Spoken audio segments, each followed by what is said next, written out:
Facts and Discovery. Dr. Gerald C. Goeringer. Dr. Gerald C. Goeringer is Course Director and Associate Professor of Medical Embryology at the Department of Cell Biology, School of Medicine, Georgetown University, Washington, D.C., USA. Former winner of 1989 the Golden Apple Award. Gerald C. Goeringer's Ph.D. is in Anatomy and Cell Biology. The final speaker from amongst these world-renowned scientists will now tell us, as all the others have, that the scientific knowledge that was only available to mankind in the last century or so is in complete harmony with the Quran.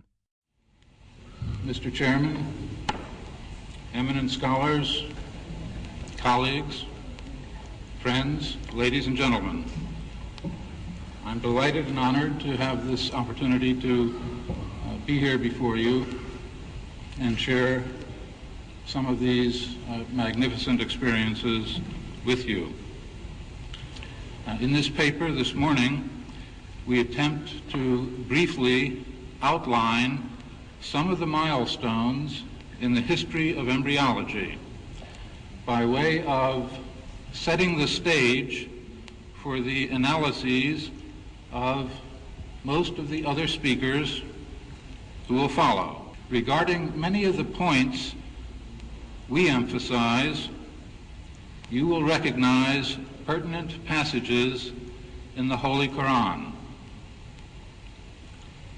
Let us commence with a fundamental question of biological science, a question that has commanded the attention of scholars and scientists from the earliest recorded history through today. It is a question that is also documented in the Holy Quran. Simply put, it is, how does man develop? This question rings through the centuries, and the record of our attempts to answer it comprise much of the history of science in general. Therefore, the history of embryology is linked inescapably to the history of science in general, inasmuch as embryology deals with the genesis of all higher life forms. It is also closely related to the historical development of philosophical thought. Indeed, the scientist of not too many years ago referred to himself, and was referred to by others, as a natural philosopher. In broad terms, we can divide the history of embryology into three phases. The first phase, which we can call descriptive embryology, traces back more than 6 centuries before the Christian era and extends forward into the 19th century A.D. This was the time during which observations of developmental phenomena were recorded and interpreted in various ways. Some of the earliest records survive from the 4th, 5th, and 6th dynasties in ancient Egypt. The official title, Opener of the King's Placenta, is on record as being held by at least 10 successive individuals. Later, a standard representing the royal placenta, may we have the first slide, please, was carried ahead of the pharaohs. The properties attributed to the placenta were of magical or mystical significance. In fact, until the time of the ancient Greeks and after, science and magic were closely joined. It was the Greeks who elevated science into the realm of reason. This by virtue of the fact that observations were less often interpreted in terms of the mystical, but rather in the light of reason. In point of fact, were it not for a number of Arab writers, many of the earlier Greek works would have been lost to us.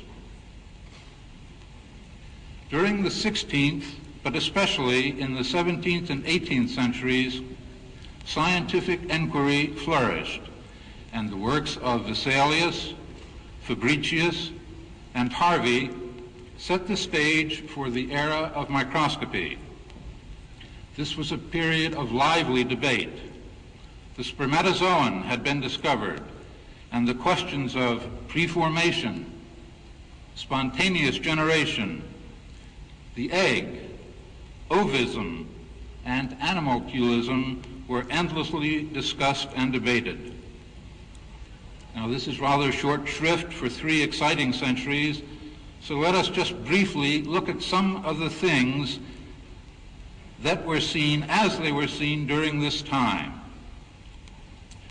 First, some illustrations from the literature of midwifery during the 16th century. Next slide, please.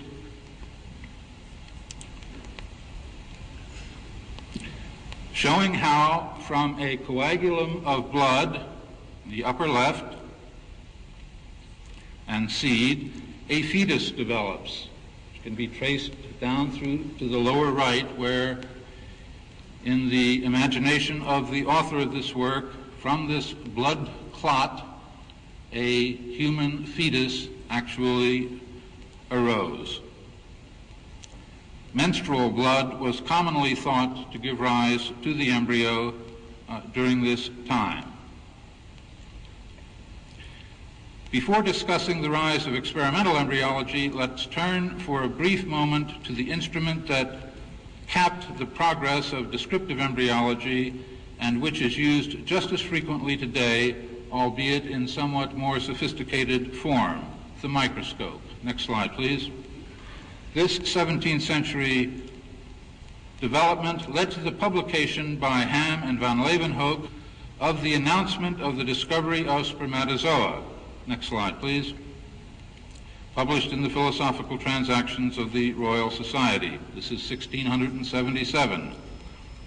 Illustrations of human spermatozoa, published in 1701, next slide please, are seen here, grouped among illustrations of sheep sperm. What marvelous times these were, what controversies and arguments raged over observations made and or imagined. Look at this illustration of human semen. Next slide, please. This is the homunculus, which we have seen many times during this Congress. But look at this photograph from my own laboratory just a few years ago. Next slide, please. Although this is part of an experiment unlikely to have been considered during the 17th or 18th centuries, it is not too difficult to imagine how different structures could be imagined to exist in spermatozoa. With all this remarkable progress, much of what we have discussed has already been described, and with infinitely more elegance, in the Holy Quran. Recent analysis of passages from the Quran reveals a description of human developmental stages from the earliest through and beyond organogenesis. No such distinctive and complete record of human development existed before the Quran. It was many centuries afterwards that the human developmental stages were recorded in traditional scientific literature. With the benefit of historical perspective and the accumulated wisdom of those who have gone before, we are in a position today not only to appreciate the remarkable contributions to science of these giants of the past, but just as importantly, we can better appreciate how much we still do not know about development. The advances of modern developmental biology raise as many questions as they solve, and the physicians and scientists of today are perhaps more than ever before in need of the wisdom and counsel of scholars and religious leaders. It is not surprising then that we relook to our holy scriptures for help and enlightenment. From what stuff hath he created him. From a sperm drop he hath created him, and then moldeth him in due proportions. Surah 80, Ayah 18 and 19. Thank you very much.